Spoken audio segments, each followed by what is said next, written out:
cerita pengalaman narasumber sebagai pemulung. Oke? Nah, Ibu silakan menjelaskan dari kecil lahir, dari keluarga, bersaudara berapa, lalu apa pendidikannya di SD, SMP, SMK, lalu ketemu mantan suami, karena udah mantan, suaminya udah nggak ada, ya mantan pacar, lalu punya anak berapa, sampai Ibu bisa jadi pemulung. Ya, Ibu ceritakan saja. Nah, karena episode ini adalah khusus untuk Natal, ya. Nah, bagaimana Ibu dengan sekarang ini sebentar lagi sudah mau merayakan Natal, Ibu punya mengharapan apa, belum punya uang, belum bisa beli baju Natal dan lain-lain. Ibu ceritain aja lah pengalaman Natal atau belum. Nah, sebelum kita akhiri nanti, Ibu nyanyi lagu yang Ibu suka untuk hari raya Natal, ya, yang menurut Ibu akan terkesan.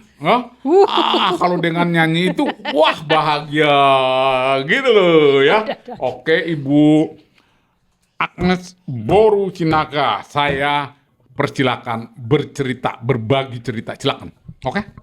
Oke, terima kasih Bapak. Saya mau menceritakan diri saya. Saya namanya Agnes Boru Sinaga, tanggal lahir 14 April 1973. Saya lahir pas hari Sabtu. Nah, kisah saya memang selama dilahirkan oleh orang tua saya sungguh sedih. Nah, pas tanggal 14 bulan 4 1973 itu, ladang mama saya dan sawah mama saya terendam banjir. Nah, terendam banjir, dan sesudah itu ada lagi penderitaan mama saya. Mama saya menderita sakit BAB akut namanya. Jadi mama saya di Medan. Pada saat itu mama saya di Medan Rumah Sakit Elizabeth.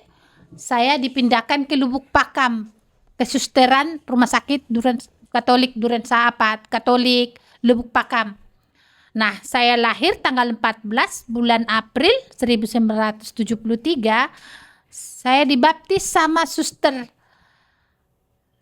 Agnes. Jadi Suster Agnes ini yang membesarkan saya selama waktu mama saya dirawat. Nah, ada 3 bulan saya di rumah sakit Lubuk Pakam. Jadi Suster Agnes lah yang membuat nama saya dan menurunkan namanya dia jadi namaku Agnes. Nah, sesudah itu kami bersaudara, ada 7 bersaudara, 5 perempuan dan 2 laki-laki. Bapak saya namanya Pontianus Sinaga, mama saya Emeria Sigalingging. Nah, setelah saya sekolah SD di SDRK Ramunia, daerah Sidoarjo 2 Ramunia, saya sekolah di situ. Nah, SMP-nya SMP RK Lubuk Pakam, dan SMA-nya SMA Trisakti Lubuk Pakam. Nah, sesudah saya tamat SMA, saya minta merantau ke Jakarta tahun 1992. Nah, saya merantau, pas setahun kerja, saya berkenalan dengan almarhum Bapak Tolhas Panjaitan. Berkenalan 2 bulan, dan setelah itu saya dapat kabar dari kampung, bapakku stroke, dapat penyakit stroke. Jadi saya disuruh pulang. Saya pulang sebelum Natal itu di sana. Saya pulang untuk ngobatin bapak saya. Tahu-taunya 2 tahun kemudian, tidak disangka-sangka almarhum datang ke kampung halaman saya untuk melamar saya. Saya tidak tahu kenapa dia tiba-tiba, mungkin udah jodoh kali apa ya. Saya dilamar beserta mertua cowok dan abang ipar. Saya dilamar tahun 1998, kalau tidak salah tanggal 10 bulan 5. Nah, karena rumah mamaku dengan rumah mertua kan jauh, Pak, 12 jam. Aku kan di Lubuk Pakam, mertuaku di Aek Nauli Panjaitan, Sipahutar. Di Tarutung ke sono lagi, Pak. Nah, 12 jam. Pernikahan kami dengan almarhum tanggal 26 bulan 5 tahun 98. Nah, saya puji Tuhan, Tuhan memberikan saya anak. Tadinya kalau hidup 6. Kalau hidup 6, yang nomor 45 keguguran. Saya cuman punya anak, dikasih Tuhan, puji Tuhan, 4 anak. Nah, yang pertama anak saya si Eko Peri. Namanya Eko Peri, lahir tahun 1999. Dan anakku yang nomor 2 namanya Chandro Nopelius, lahir tahun 2002. Dan anakku nomor 3 Valentino Rossi Panjaitan, lahir tahun 2007. Dan yang paling bontot lahir tahun 2017. Namanya Bonipasius Panjaitan. Nah, semasa aku sama almarhum, kami bahagia. Bahagia, walaupun bahagia itu cuman seadanya. Tapi saya tidak ada kekurangan apa-apa. Setelah almarhum meninggal, di situ saya terpukul, Pak. Terpukulnya saat almarhum itu masih kerja itu, Pak. Pagi dia berangkat jam 4. Terus pulang jam 4 subuh. Pulang jam 11, istirahat di rumah, makan, ya kan? Makan jam 2 pergi lagi kan. Nah, pas jam 2 berangkat lagi. Nge-grab motor. Nah, pulang-pulang jam 6 sore. Nah, itu masih sehat, Pak. Masih sehat. Pas jam 12 malam, tidak ada sakit apa-apa. Tiba-tiba Bapak meninggal. Saya sangat terpukul di saat itu, Pak. Terpukulnya saya nggak ada pekerjaan gitu, Pak. Iya, nggak apa-apa, Ibu. Anak 4. Bagaimana caranya saya menghidupi anak 4? Ada 2 bulan saya kena punya penyakit riwayat darah tinggi. Karena pikiran ya, Pak ya. Karena pikiran. Saya 2 bulan nonstop minum obat, Pak. Iya.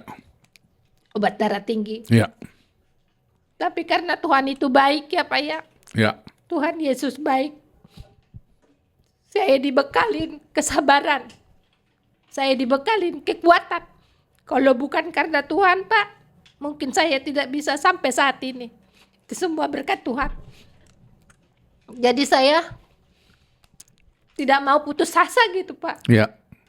Saya melihat ke bawah. Ya. Ternyata di bawah penderitaan saya masih ada orang menderita gitu, Pak. Ya. Itu yang membuat saya kuat. Kalau saya lihat ke atas, mungkin saya nggak kuat, Pak. Pasti saya nggak kuat. Pasti saya menyerah dan ikut suami Iya. ke liang kubur. Ya. Tapi karena saya melihat ke bawah, masih ada rupanya yang lebih menderita seperti yang saya alami. Itulah yang membuat saya kuat, Pak. Puji Tuhan. Ya. Walaupun pekerjaan saya dibilang pemulung sangat hina ya, tapi saya tidak malu. Iya. Karena itu halal. Iya. Saya tidak mau meminta-minta. Iya. Seperti yang lain, saya mau selagi kekuatan saya masih ada di Tuhan, saya akan berjuang. Sekalipun itu pekerjaan saya hina dan jorok. Hina dan jorok. Saya masih kuat gitu, Pak. Saya nggak malu. Walaupun dipandang orang saya hina dan jijik. Saya tidak peduli demi kebahagiaan anakku dan mencukupi kebutuhan anakku. Walaupun terbatas dan belum bisa saya sanggupin. Ya puji Tuhan. Semoga ke depan anak-anakku nanti sukses ya Pak ya. Amin. Ya. Dengan syarat Itu apa? ya. Sukses dengan syarat apa? Yang tadi udah dikasih. Ya, Dengan apa? sukses dengan Fotokopi dan cetak dan cetak biru. biru. Oh iya. Ya. Ya. Fotokopi dan Terus? cetak biru. Mudah-mudahan nanti anakku bisa sukses, bisa menerapkan fotokopi dan menjadi cetak biru. Ya, begitu. Sukses, amin. Ya. Itulah pengalaman hidup saya, Pak. Ya, oke. Baik. Terima kasih ya, Pak. Sudah bisa kita berkomunikasi. Walaupun saya agak sedih. Berbagi cerita dan pengalaman, ya, berbagi kebahagiaan. Kebahagiaan. Iya. Tadi Ibu cerita, ya, Bu Agnes cerita, tuh saya belum melihat Ibu hanya cerita tentang almarhum suami meninggal karena nge-Grab. Iya. Nah, waktu Ibu ketemu almarhum itu sampai menikah, almarhum itu pekerjaannya apa? Apa memang dari awal udah Grab atau pekerjaan lain? Bukan. Hah? Almarhum itu pemborong yang takjub. Oh. Saya salut lihat suamiku, Pak. Ya. Salutnya apa, Pak? Dia bisa semuanya, Pak. Hmm. Benarin listrik bisa. Benarin rumah bisa. Ya. Benarin apa aja bisa. Ya. Saya bangga banget punya Ya. suami seperti itu. Ya. Terus kedua, penyayang sama istrinya. Ya. Dia tidak pernah marahin istrinya. Bahkan memulung ini Ya. pekerjaan yang tidak dia suka. Ya. Dia gak suka pemulung. Karena katanya itu pekerjaan jorok, Ya. kata suami saya. Ya. Jadi saya dulu kan Pak dagang, Pak. Ya. Saya udah ngumpul-ngumpulin tuh botol, Pak. Ya. Kata bapak suamiku, jangan Mak, ini pekerjaan kotor, nanti kamu kotor. Kamu itu sering sakit, emang saya sering sakit Pak. Nanti kenain bakteri, Mama jadi sakit. Berapa kalung dikasih ke pemulung Pak. Nah, seandainya almarhum hidup nih Pak, Ya. dia pasti menangis melihat Oh. pekerjaan saya. Ya. Kenapa pekerjaan yang tidak disukai suamiku, malah itu yang saya kerjakan. Ya. Ya. Karena apa, Pak? Karena tidak ada pekerjaan. Ya. Ya. Ya. Pekerjaan dari mana? Ya. Hanya itu yang bisa saya kerjakan supaya bisa menutupi kebutuhan anak-anakku. Sekalipun memang masih kurang. Ya kan, Pak? Jadi saya tidak pernah mengeluh dan tidak pernah sedih atas pekerjaan saya. Saya semangat, Pak. Gitu, Pak. Ya, Ibu lebih baik memulung daripada mengemis. Iya. Jadi mengemis itu lebih malu Iya. daripada Iya. ada pepatah, orang lebih diberkati yang memberi daripada yang menerima. Menerima. Ya, itu ada pepatah begitu ya. Lebih diberkati memberi daripada menerima. Jadi Ibu lebih baik tidak mau menerima ya, oke, dengan pemulung ya. Nah, dengan profesi, tapi nggak apa-apa ya, Ibu udah menjalankan itu dengan baik ya, apalagi bisa membesarkan anak-anak, 4 anak, ada yang udah SMK, lulus, udah nikah, udah punya cucu ya. Nah, selama perjalanan hidup Ibu sebagai pemulung dengan bersosial, bergaul dengan pemulung, saat-saat menjalankan profesi pemulung, pekerjaan pemulung, itu saat kapan yang Ibu merasa bahagia? Dan apakah saat kapan yang merasakan sangat sedih atau tidak bahagia? Tolong Ibu ceritakan gitu, Bu. Jadi saya hikmahnya nih di pemulung ini, hikmahnya yang saya dapat banyak gitu, orang baik gitu. Ya. Orang baik. Bila saya bercerita Oh. tentang perjalanan hidupku, Ya. langsung walaupun dia bukan agama Kristen sekalipun, banyak, bukan cuma agama Kristen, orang kita Islam juga, Bu Haji, Pak Ya. Haji, kamu kuat ya Ted, walaupun kerjamu pemulung, punya anak kecil seperti ini, kamu harus kuat. Jadi dia menguatkan aku gitu. Ya. Aku dikuatkan sama Pak Haji, Bu Haji, saya dikuatkan.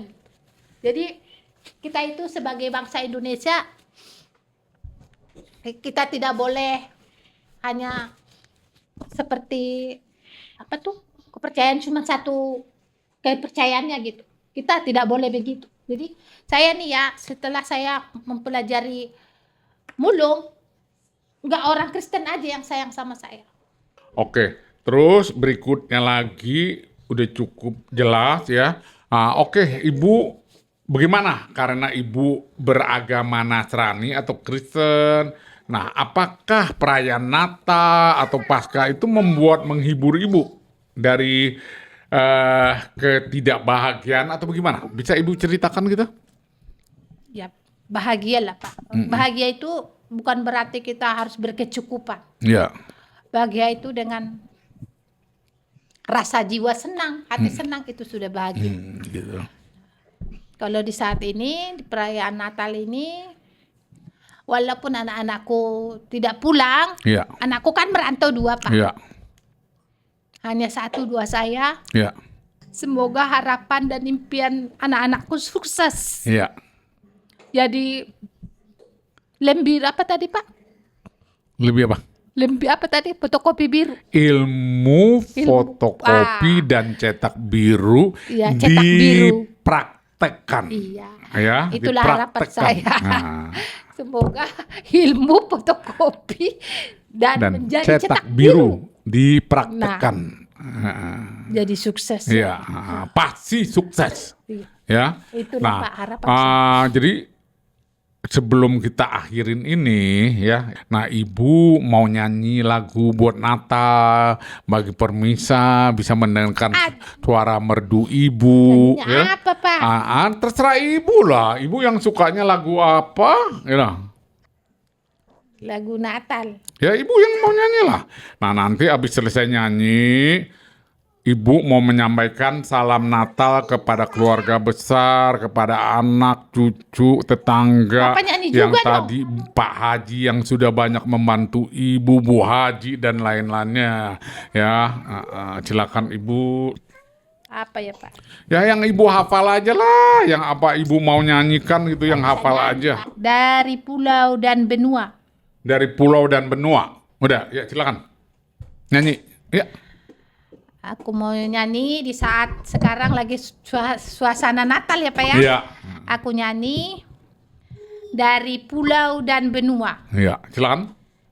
Dari pulau dan benua terdengar selalu terus lagu pujian semua bagi nama penebus. Gloria,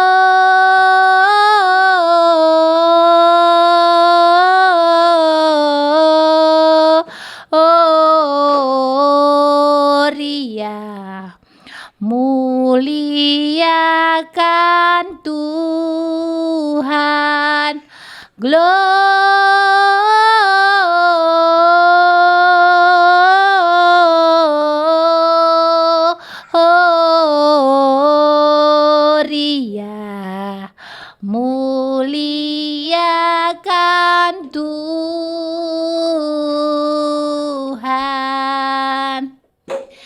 Tinggi-tinggi dalam surga terteng Tuhan yang kudus, tak lelah menyanyi juga di hadapan penebus.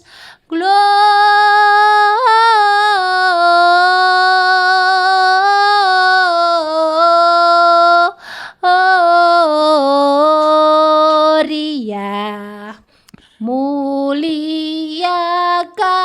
Tuhan.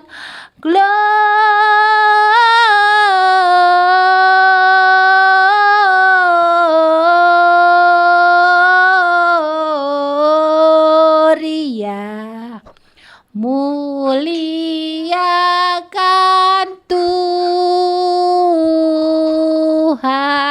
Terima kasih. Terima kasih Bu Agnes Boru Sinaga. Untuk mengakhiri dialog podcast ini, silakan pesan apa yang mau disampaikan kepada pemirsa seluruh Nusantara. Silakan. Oke, terima kasih. Saya Agnes Sinaga mengucapkan terima kasih dan semua penonton Nusantara. Harapan saya semoga semakin sukses dan bisa meluas dan bisa berkembang untuk masyarakat Indonesia. Sukses selalu Nusantara. Oke.